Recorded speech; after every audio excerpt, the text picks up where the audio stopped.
नमस्कार, मैं हूं अजीत नागर और अंगिका लाइव में आपका स्वागत है। अभी मेरी मौजूदगी नारायणपुर प्रखंड के चक्रामी गांव में है और आप देख सकते हैं कि ये संत महर्षि में ही आश्रम कैंपस है और इसमें जो है आज हिंदू सम्मेलन का आयोजन किया गया था, जिसमें कई क्षेत्रों से जो है यहाँ पर आरएसएस के पदाधिकारीगण आए हुए थे। तो उनसे चलिए हम लोग बात करते हैं कि इस बैठक का आखिर उद्देश्य क्या था। सर, सबसे पहले आपका स्वागत है अंगिका लाइव में।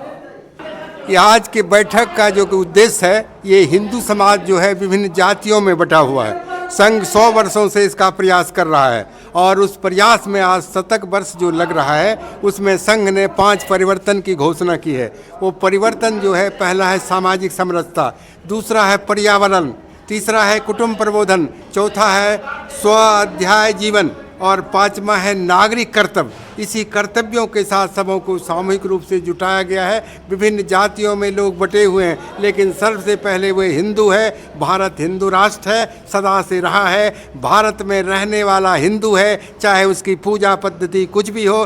पूजा पद्धति बदलने से बाप दादे नहीं बदलते, पूर्वज एक ही रहते हैं। उसी उद्देश्य से संघ के द्वारा यह शताब्दी वर्ष में पूरे भारतवर्ष में यह कार्यक्रम चालू है और उसी क्रम में आज सत्संग भवन में ये कार्यक्रम रखा गया है। पता है, भारत हिंदू राष्ट्र है, हम लोग सभी हिंदू हैं, भले ही पूजा पद्धति कुछ हो। इसी उद्देश्य को लेकर ये संघ चला है। इसका सर, आज के समय में कितना महत्वपूर्ण है सर हिंदू सम्मेलन? बहुत महत्वपूर्ण है। आज जो है, अगर ये महत्वपूर्ण नहीं रहता तो ये भारत जो है 2 टुकड़े में इसी के कारण बटा, इसी टुकड़े में बटा। अगर ये एक साथ नहीं होगा तो नहीं बनेगा, इसलिए एक होना बहुत ज़रूरी है। इस भारत को संघ के स्थापना करने वालों का उद्देश्य था कि भारत परम वैभवशाली बने, क्योंकि भारत सदा से परम वैभवशाली रहा है। यहाँ सोने की चिड़िया डाल डाल पर रहती थी, दूध दही की नदियाँ बहती थी, किसी चीज़ की कमी नहीं थी, सभी आपस में मिलजुल कर रहते थे। यहाँ जात पात का कोई नाम नहीं था। महाभारत काल में लीजिए, लड़ते थे आपस में, शाम तक लड़ते थे, फिर आपस में मिलते थे, गले गले एक दूसरे का हाल पूछते थे। यहाँ तक कि कौन कैसे मरेगा उसका भी उपाय उन्हीं से पूछ लेते थे और उपाय को बताते थे। तो उसी को दूरी इसलिए आवश्यक है। अगर नहीं तो भारत जो है 2 टुकड़े से 3 टुकड़े में बट गया। पाकिस्तान बन गया, बांग्लादेश बन गया, फिर अभी मिजोरम कटने वाला है। अगर हिंदू एक नहीं होगा तो भारत के टुकड़े टुकड़े हो जाएंगे, भारत का नामो निशान इस दुनिया से मिट जाएगा। इसी उद्देश्य से बचाने के लिए संघ 100 वर्षों से लगा हुआ है और भारत पुनः विश्व का गुरु बनेगा। जैसे विवेकानंद ने अमेरिका में जाकर यह साबित कर दिया था कि भारत का विश्व का गुरु भारत है और अब भी रहेगा। दुनिया को ज्ञान देने वाला भारत है। भारत ही एक ऐसा देश है जहां भगवान भी पैदा लेने के ललायित रहते हैं। भगवान यहाँ समय समय पर, भगवान कृष्ण ने स्वयं कहा है, जब तक इस देश पर धर्म की नाश होगा, अत्याचार बढ़ेगा, तब तक मैं पैदा लूँगा और उस धराधाम को उस अत्याचारियों से नाश करूंगा और नाश करते चला आया है। हर युग की यही परंपरा है। इस सनातन धर्म सर बहुत पुराना धर्म है। हिंदू धर्म नहीं है जी, धर्म सनातन है जी। और उसी को लोग हिंदू और सर पूरे विश्व में 200 से प्लस देश हैं। हाँ। लेकिन अगर सनातन धर्म की बात किया जाए तो भारत वर्ष में जो है सिमट कर रह गया है। तो सर इसका प्रमुख कारण क्या है? इसका प्रमुख कारण तो हम मोटा मोटी तौर पर कह सकते हैं, आज के समय में देश में जो हो रहा है उसका विकल्प समाज पर भी पड़ रहा है। आज देश में भी अखंडता एकता की बात होती है, जिसका प्रभाव हमारे समाज पर पड़ रहा है। हमारे देश के युवा वर्ग अपने विचारधारा से विकृत हो चुके हैं। उनका मानसिक विकास नहीं हो पा रहा है। उसका मानसिक जो है ना, मन जो विकृत हो चुका है। आज ये आरएस की जो बात हो रही है, ये राष्ट्रीय विश्व हिंदू गठन की बात हो रही है, या एक देश की बात नहीं है बल्कि हर जगह चल रही है। और आज जो यह कार्यक्रम हुआ है हमारे ग्राम पंचायत चक्रामी में रखा गया था। चूँकि कल का प्रोग्राम कुछ दिन पहले गनौल में हुआ था। मैं इस चक्रामी ग्रामवास से ही बिलोंग करता हूँ। मैं वर्तमान में अभी भागलपुर में रह रहा हूँ और मैं अपने सेवा काल पुलिस विभाग से सब इंस्पेक्टर पद से सेवानिवृत्त हुआ हूँ। आज मुझे इस विराट हिंदू सम्मेलन में भी आने का आग्रह किया गया था, तो मैं इसमें उपस्थित हुआ हूँ।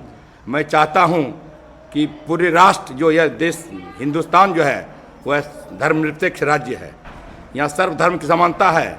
फिर भी हम सब हिंदुओं में जो कमी आ रही है, हिंदुत्व में जो भावना विकृत हो चुका है, उसको एकीकृत करने के लिए हम सभी एकत्रित होते हैं, एकत्रित होना चाहिए। यहाँ भारत में रहने वाले बताए हर आदमी हिंदू है, जो भारत को माँ कहता है। कुछ लोग अन्न जल यहाँ खाते हैं, लेकिन इसको अपना मानते नहीं हैं। उसको आप जानते हैं कौन मानने वाला नहीं है।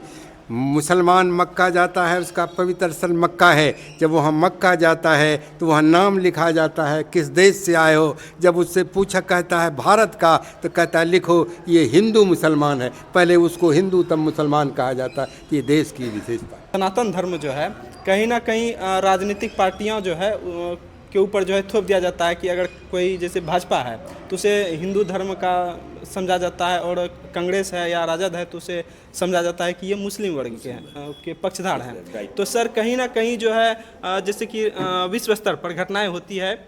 बांग्लादेश में जैसे कहा जाता है कि हिंदुओं को अभी हाल ही में घटना हुआ था कि 20 सड़क पर जो है उसे जिंदा जलाकर उसकी जान ले ली गई थी। सर इस पर एक होकर संगठित होकर क्यों नहीं बोला जाता है सर भारत से? ये देखिए, भारत की जो राजनीति है वो राजनीति है, जातिवाद का खेल है। अगर वो जातिवाद नहीं करेगा तो वो जीतेगा नहीं। एक चाहता है एक जाति का वर्चस्व। जाति जाति में राजनेताओं ने ही बांटा है, उससे उसको लाभ है। राजनीतिक लाभ होने के कारण आरक्षण विलक्षण, फलना जात हो चिलना जात हो, तुम्हारे जात का नेता बनेगा, प्रधानमंत्री बनेगा, मुखिया बनेगा। इसके कारण ये दुर्गति है, राजनेताओं के कारण। जात तो प्राचीन काल से भारत में आ रहा है, 4 जातियाँ थी अनादिकाल से। धर्म सनातन है, सनातन के अंदर सब है। और उस समय था ब्राह्मण क्षत्रिय वैश्य और शूद्र। ब्राह्मण का काम था ज्ञान देना, पूजा पाठ करना, और क्षत्रिय का काम था रक्षा करना, और वैश्य का काम था धन अर्पण करना, पालन पोषण करना, और शूद्र का काम था सेवा करना। और जो ज्ञान, एक ही परिवार में चारों लोग रहते थे, ब्राह्मण क्षत्रिय वैश्य। जो अलग अलग काम करता था वो कहलाता था। लेकिन आज वैसी बात नहीं है। आप पढ़े लिखे नहीं हैं, ब्राह्मण के बच्चे हैं, वेद नहीं जानते हैं, फिर भी ब्राह्मण कहलाते हैं। तो ये राजनेताओं का खेल है। अगर राजनेता एक हो जाएगा, इस भावना को मिटा देगा, तो उसकी राजनीति नहीं चलेगी। इसी उद्देश्य से वो जात जात में बांटता है। तुमको ये आरक्षण देंगे, वो ये। जब तक ये रैदास ने कहा था, कितना बड़ा संत है रैदास, हरिजन जाति का था। लोग, ब्राह्मण लोग भी उसको पूछते थे। वे कहते थे जाति जाति में जात है, जादवो है तो जात में अनेक जात है, ब्राह्मणों में है तने। सुने होंगे अगर पहले तो गौर कहाँ से, और में गौर में भी, और सब जाति में। मुस्लिमों में अनेक जातियां हैं, लेकिन मुसलमान लोग कभी नहीं कहता है हम शेख हैं पठान हैं, वो केवल कहेगा मुसलमान। लेकिन अपने जात यादव की कहेगा मैं यादव हूँ, मैं राजपूत हूँ, मैं बनिया हूँ। तो ये जो भावना है, उसी के चलते ये दुर्गति देश की है। जब तक ये नहीं मिटेगा, भारत परम वैभव पर नहीं पहुँचेगा। सर क्या कहना चाहते हैं सर इसमें? ये सनातन धर्म का बारे में यहाँ पर जो विराट हिंदू सम्मेलन हुआ, वो सनातन धर्म को जगाने का कार्य है। सनातन जिसका कि न तो आदि है न तो अंत है। ये धरती जब से है तब से सनातन है, और हिंदू यहाँ बट रहे हैं। कारण है कि जिहादी मानसिकता के लोग यहाँ पर शासन कर रहे हैं। कम ही लोग हैं मुसलमान लोग, लेकिन उसकी मानसिकता से सब परेशान हैं। सब हिंदू एकजुट हो, इसके लिए ही ये विराट हिंदू सम्मेलन किया जा रहा है, जिसका आगाज इस सत्संग मंदिर में हुआ है। इसमें सब लोग जुटे हैं। बस यही कार्य है, सबको संगठित करना, मेन मकसद यही है।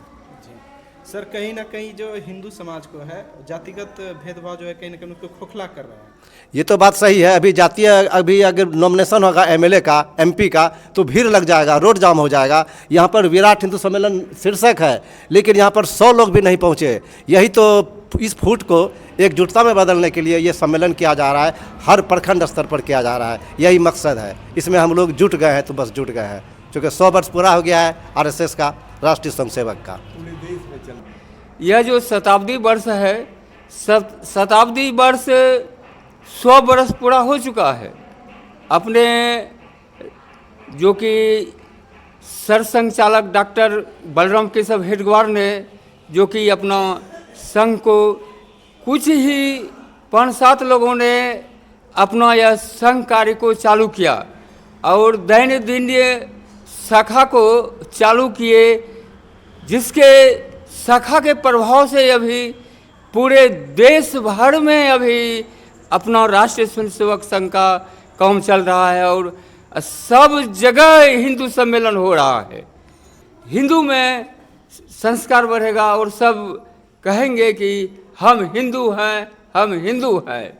यह कहने वाला होगा तभी भारत अपना वैभव होगा। धन्यवाद। कहना चाहते हैं कि जब हमारा सनातन मजबूत नहीं होगा तब तक हम लोग दृढ़ता के साथ कोई आवाज़ उठाने में वीकनेस महसूस करते हैं, कमजोरी महसूस करते हैं।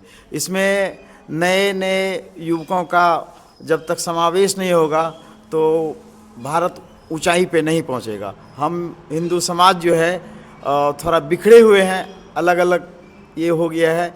एक साथ होंगे तो फिर हमारा पताका फहरेगा। यह जो हिंदू सम्मेलन हम लोग कर रहे हैं, क्यों कर रहे हैं कि हमारे युवक सब इसके बारे में जानकारी ले और वही जब आगे बढ़ेगा तो हमारा जो है हिंदू सम्मेलन मजबूत होगा।